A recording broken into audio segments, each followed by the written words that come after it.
Hello student, आज का topic है factors affect speed of sound. Speed of sound के बारे में हमने स्टडी किया है। अब कौन से फैक्टर्स स्पीड ऑफ साउंड को अफेक्ट करते हैं वो हम स्टडी करने वाले हैं। As a sound wave travel through the atmosphere that is open air, some factor related to air affect the speed of sound. तो कौन से फैक्टर है वो हम स्टडी करने वाले हैं अभी। तो पहला फैक्टर हम स्टडी करने वाले हैं प्रेशर। पहला फैक्टर कौन सा है? Pressure. First, effect of pressure on velocity of sound. Effect of pressure on velocity of sound according to Laplace formula, velocity of sound in air is given. According to Laplace formula, हमने जो Laplace formula find किया है वो formula v is equal to under root gamma p divided by rho. अब इस formula से आपको क्या लगता है कि वेलोसिटी ऑफ साउंड प्रेशर पे डिपेंड करती है या नहीं करती? हाँ या ना? यस और no? Okay, v is equal to under root gamma p divided by rho, where v is the velocity, is equal to under root gamma constant है cp by cv, p pressure and under root rho क्या है? हमारी density. So according to Laplace formula velocity ये है। अब हम study करेंगे कि प्रेशर अगर कम ज़्यादा होता है तो साउंड की वेलोसिटी इंक्रीज डिक्रीज होगी, उस पर कुछ इफेक्ट होगा, ये हम स्टडी करने वाले हैं। आपको आइडियल गैस इक्वेशन पता है? आइडियल गैस इक्वेशन क्या होता है? P V is equal to N R T. Study किया है? P V is equal to N R T, ideal gas equation. Ideal gas equation हमें क्या कहता है? P V is equal to N R T. P pressure, V volume is equal to N number of mole, R ideal gas constant, N T temperature. तो N constant, R constant, अगर temperature constant हो गया तो P V is equal to constant. ये आपने सीखा होगा ideal gas equation. सो इस आइडियल गैस इक्वेशन का अब हम यूज़ करने वाले हैं। तो आइडियल गैस इक्वेशन याद रखो अगर पता नहीं होगा तो। If m is the mass and v is the volume of air, then if m is the mass and v is the volume of air, then rho is equal to density is equal to mass upon volume. Density is equal to mass upon volume. Rho is equal to m divided by v. वो value रो का इसमें put करो तो क्या हो जाएगा? Under root रो का value ऊपर वाले इक्वेशन ने हमने पुट कर दिया। अब देखो यहाँ डेंसिटी का वैल्यू हमने पुट कर दिया। So v is equal to क्या हो जाएगा? Under root gamma p as it is, और डेंसिटी का value mass upon volume, mass upon volume. तो वॉल्यूम ऊपर चला जाएगा, वॉल्यूम ऊपर चला जाएगा तो फाइनल इक्वेशन क्या होगा? v is equal to velocity is equal to under root gamma p v pressure volume divided by mass. v is equal to under root gamma p v, नीचे था v वो ऊपर आ गया, P V divided by M. यहाँ तक समझ में आ गया? Now at constant temperature P V is equal to constant. मैंने कहा था आइडियल गैस इक्वेशन क्या है हमारा? P V is equal to N R T. N number of mole constant, R gas constant और टी टेम्परेचर। अगर temperature भी constant हो जाएगा तो ये टर्म क्या हो जाएगा? Constant. So P V is equal to constant. So according to Boyle's law also m and gamma are constant, hence v is constant। अब देखो pv constant हो गया, pv constant, p और v constant, gamma तो constant ही है। मास किसी चीज़ का change नहीं होता तो मास भी constant है। सो वेलोसिटी क्या हो जाएगी? constant। सारे टर्म constant हो गए।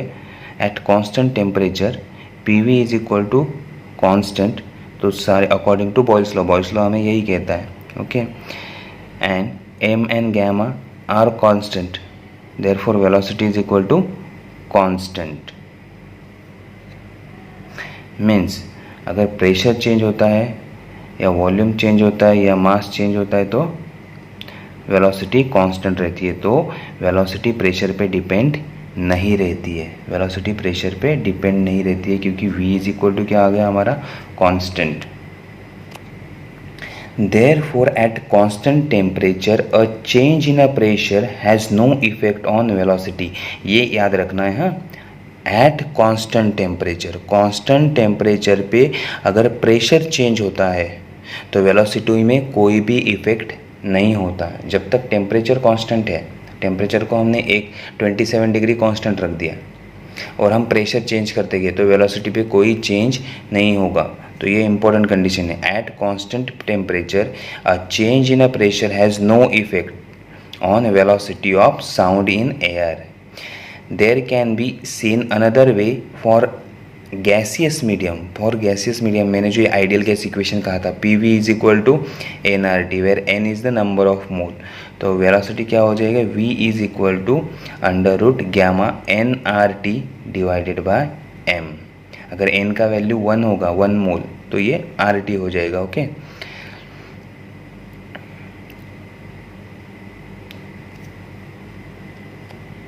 ओके तो ये फॉर्मूला समझ में आ गया। V is equal to under root gamma nRT हमने वो पुट कर दिया। PV की जगह क्या पुट करते हैं आप, nRT। Hence for gaseous medium obeying ideal gas equation change in a pressure has no effect। Pressure change होगा तो वेलोसिटी चेंज नहीं होगी। Has no effect on velocity of sound unless there is a change in a temperature. जब तक temperature change नहीं होता तब तक प्रेशर चेंज होने से वेलोसिटी पे इफ़ेक्ट नहीं पड़ता, वेलोसिटी पे इफ़ेक्ट नहीं पड़ता। तो कांस्टेंट टेम्परेचर पे प्रेशर कितना भी चेंज करो वेलोसिटी सेम रहती है। तो ये टॉपिक समझ में आ गया, effect of pressure on speed of sound. तो ये हमारा पहला फैक्टर था प्रेशर। अब हम दूसरा फैक्टर स्टडी करेंगे टेम्परेचर। दूसरा फैक्टर क्या है हमारा, temperature. Effect of temperature on speed of sound. Suppose V0 and V are the speed of sound at T0 and T in Kelvin respectively। अब हमने क्या लिया, V0 speed of sound at T0 temperature and V is the speed of sound at T degree at T temperature। ये दोनों temperature किस में है, kelvin में है, डिग्री सेल्सियस में नहीं। ये दोनों टेम्परेचर किस में है, केल्विन। केल्विन स्केल पता है ना, डिग्री सेल्सियस और केल्विन का कन्वर्जन आपको आता होगा। Okay so this is T in a Kelvin respectively। Let ρ0 and ρ be the densities of a gas at these two temperature। ρ0 T0 पे density and ρ T temperature पे density। The velocity of sound at temperature T0 and T can be written using equation। अब velocity of sound हमें लिखना है। अगर temperature change होगा तो velocity change होती है, हमने ऑलरेडी स्टडी किया है। ओके टेम्परेचर कांस्टेंट रहेगा तो प्रेशर चेंज होगा तो भी वेलोसिटी चेंज नहीं होगी, लेकिन टेम्परेचर चेंज होता है तो वेलोसिटी चेंज होती है। तो इक्वेशन कौन सा यूज़ करेंगे, V is equal to velocity is equal to under root gamma nRT divided by m। ये इक्वेशन अब हम यूज़ करेंगे।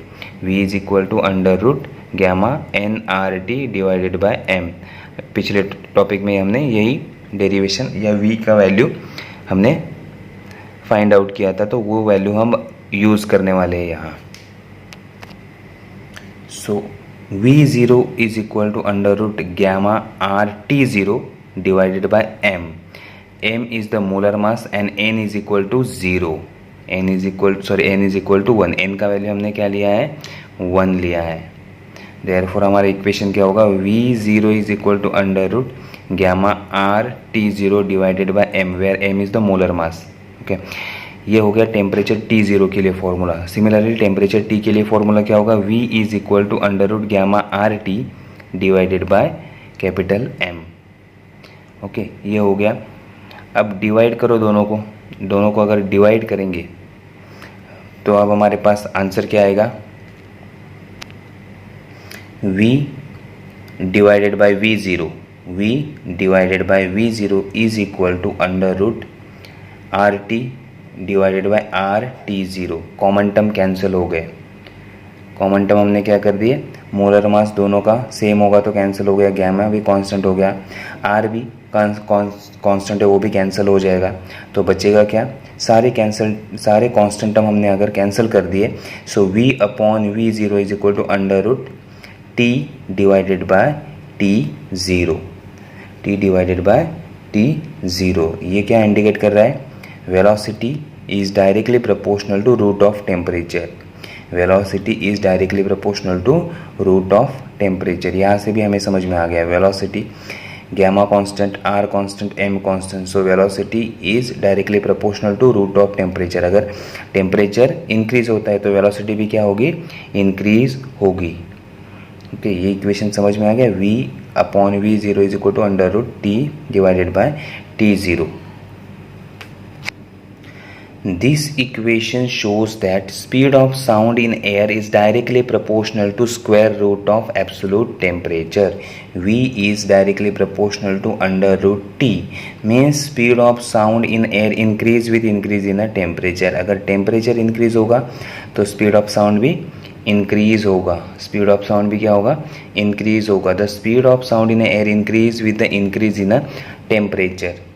ओके अब हम इससे थोड़ा और एक रिलेशन थोड़ा फाइंड आउट करेंगे कि कितने से इंक्रीज़ होगा। अगर टेम्परेचर इंक्रीज़ होगा तो वेलोसिटी कैसे इंक्रीज़ होती है, वो डेरिवेशन अब हम फाइंड आउट करोगे। आपको पता है 0 डिग्री सेल्सियस मीन्स क्या होता है। 0 डिग्री सेल्सियस को अगर हम केल्विन में कन्वर्ट करते हैं तो कितना होता है, 273 degree kelvin. 0 degree celsius is equal to 273 degree kelvin. Okay,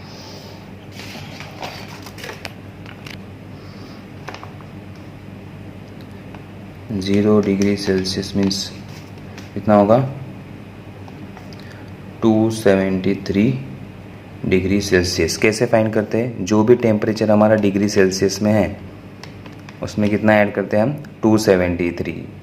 तो ये प्लस 273 क्या हो जाएगा हमारा, डिग्री केल्विन। ये कन्वर्जन है, ये कन्वर्जन याद रखो। ओके, सो डिग्री सेल्सियस वाले टेम्परेचर में हम क्या ऐड करते हैं, 273। Now taking T0 is equal to 273 degree kelvin. T0 का वैल्यू हमने कितना ले लिया, 273 degree kelvin.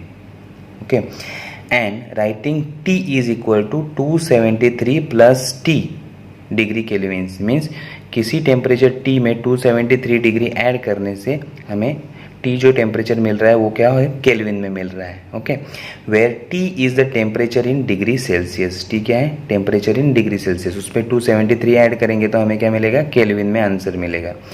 The ratio of velocity of sound in air at T degree celsius to that of T0 degree celsius is given by. अब हम दो ratio लेंगे, ये देखो, velocity at T degree celsius divided by velocity at T0 degree celsius. T0 का value क्या है हमारा, 273, तो ये at 0 degree celsius means 273 degree kelvin, और ये temperature 273 plus T degree kelvin. ये वैल्यू अब हम पुट करेंगे यहाँ, ये वैल्यू अब हम पुट करेंगे ऊपर वाले इक्वेशन में। जब हमने वैल्यू पुट कर दी तो आंसर क्या आया, V/V0 is equal to under root 273 plus T divided by 273 degree. T0 का वैल्यू कितना था, 273, और T का क्या, 273 प्लस T। अब देखो V/V0 273 divided by 273 1 plus T divided by 273 हमने डिनोमिनेटर दोनों को सेपरेट दे दिया, तो 273 divided by 273 1 plus T divided by 273।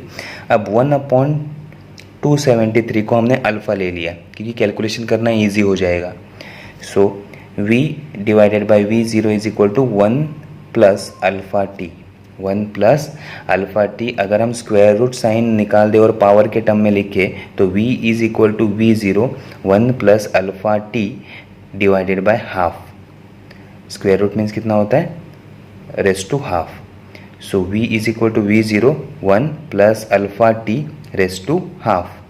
Race to क्या हो गया, हाफ हो गया। ये समझ में आ गया। अब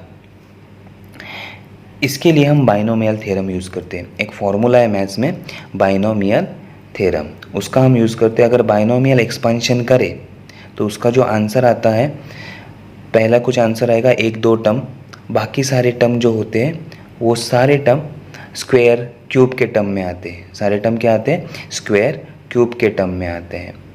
सो अब अल्फ़ा का वैल्यू तो वेरी स्मॉल होगा। देखो 1/273, 1 को 273 से अगर हम डिवाइड करेंगे तो आंसर क्या आएगा, 0.0 समथिंग, 0.0। सो बहुत ही स्मॉल क्वांटिटी है अल्फ़ा, बहुत ही स्मॉल क्वांटिटी है alpha.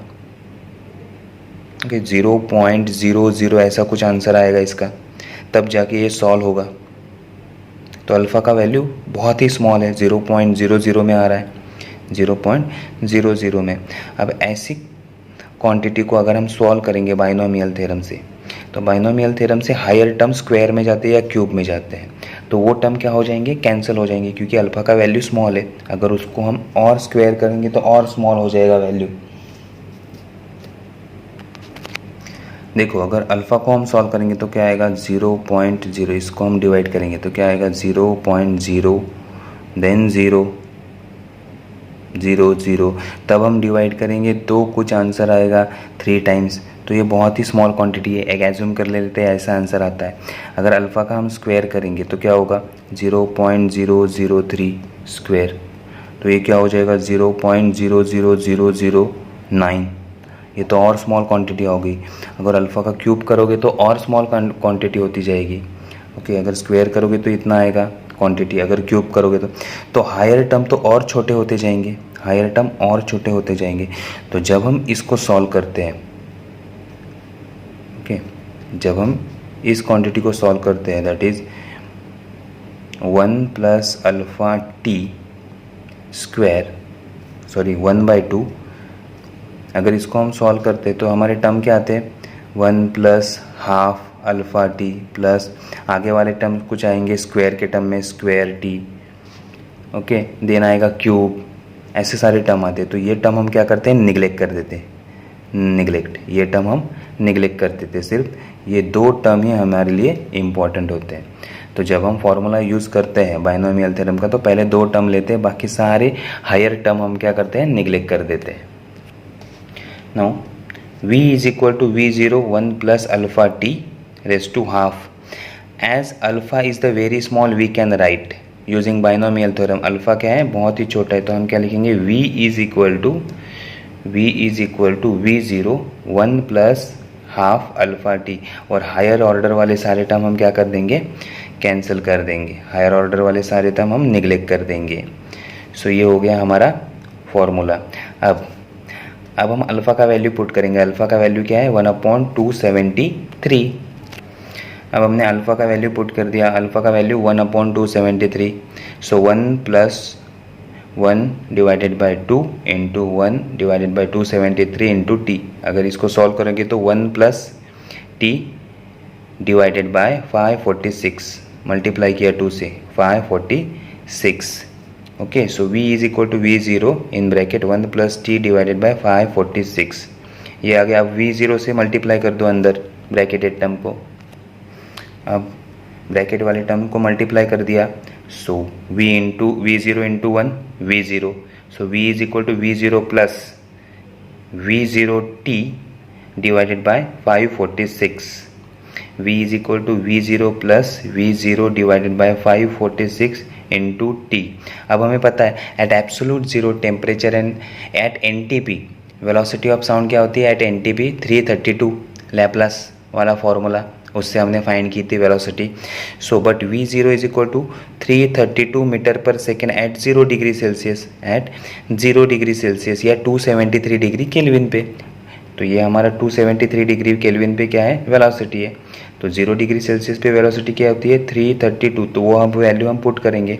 So v is equal to v0, इसको ऐसे ही रख देते हैं, plus 332 divided by 546 time t।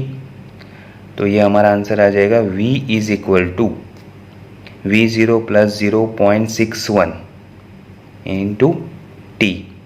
तो अगर टेम्परेचर 1 डिग्री से बढ़ता है, टेम्परेचर 1 डिग्री से बढ़ता है, 1 डिग्री सेल्सियस से, तो वेलोसिटी कितने से बढ़ती है, 0.61।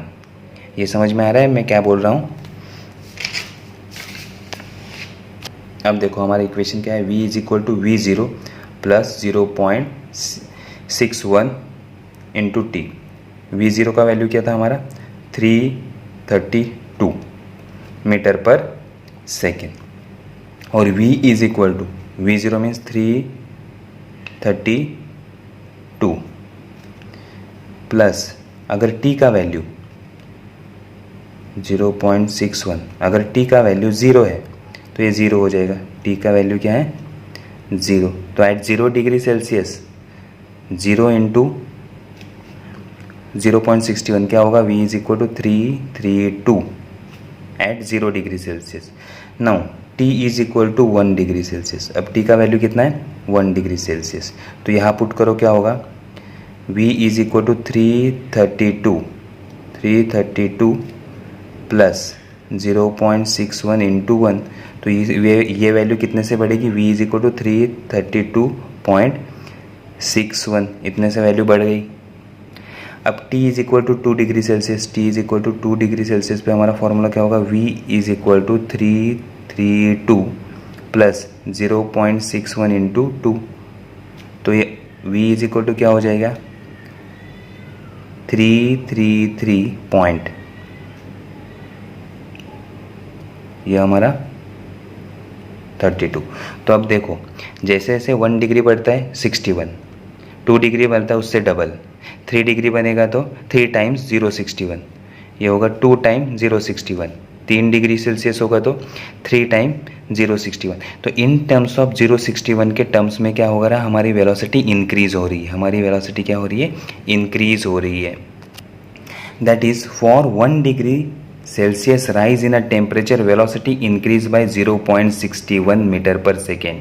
तो यहाँ अगर 1 डिग्री आएगा तो वेलोसिटी में एडिशन कितना होगा, 0.61 का। अगर 2 होगा तो उससे डबल। तो हर 1 डिग्री सेल्सियस इंक्रीज होने के बाद टेम्परेचर 0.61 से वेलोसिटी 0.61 से इंक्रीज हो जाएंगी।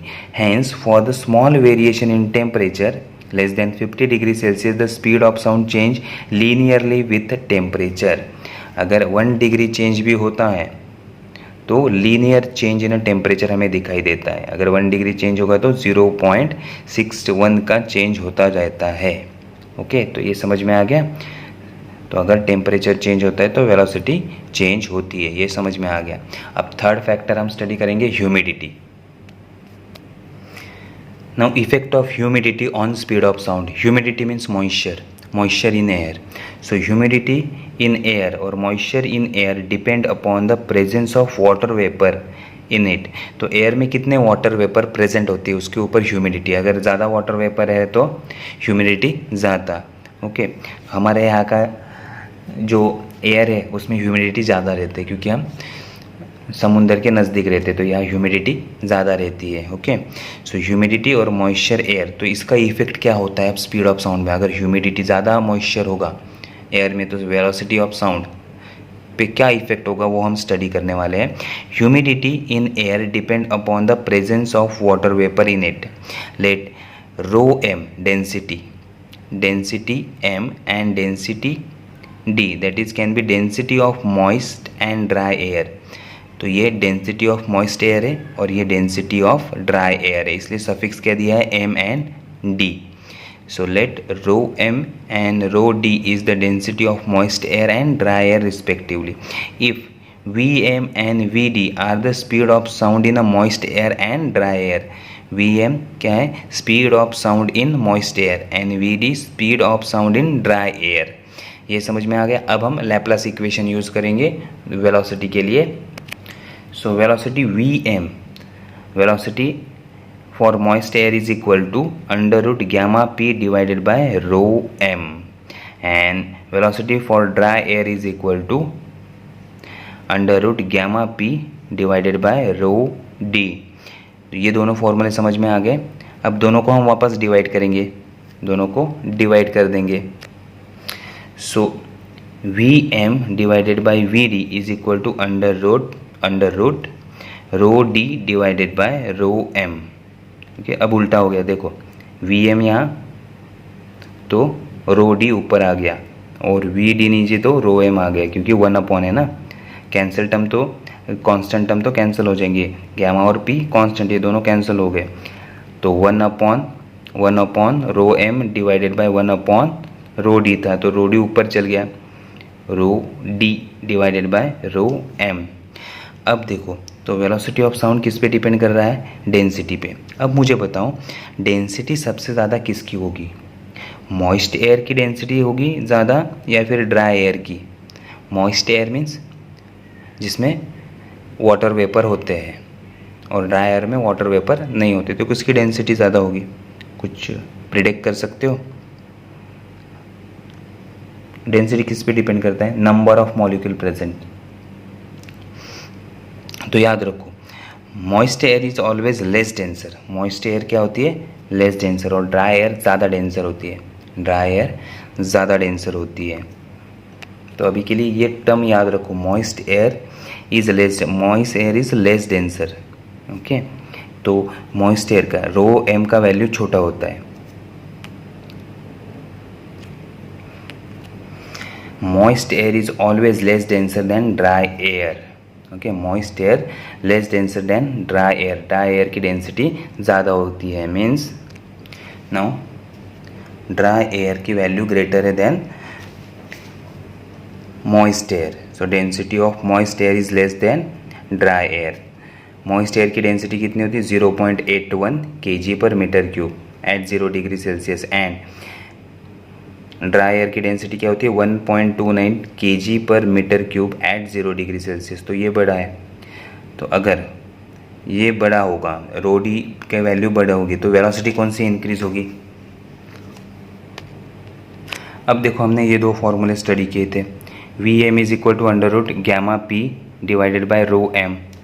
अगर गैमा और पी कांस्टेंट है, so V M is inversely proportional. क्या है? Inversely proportional.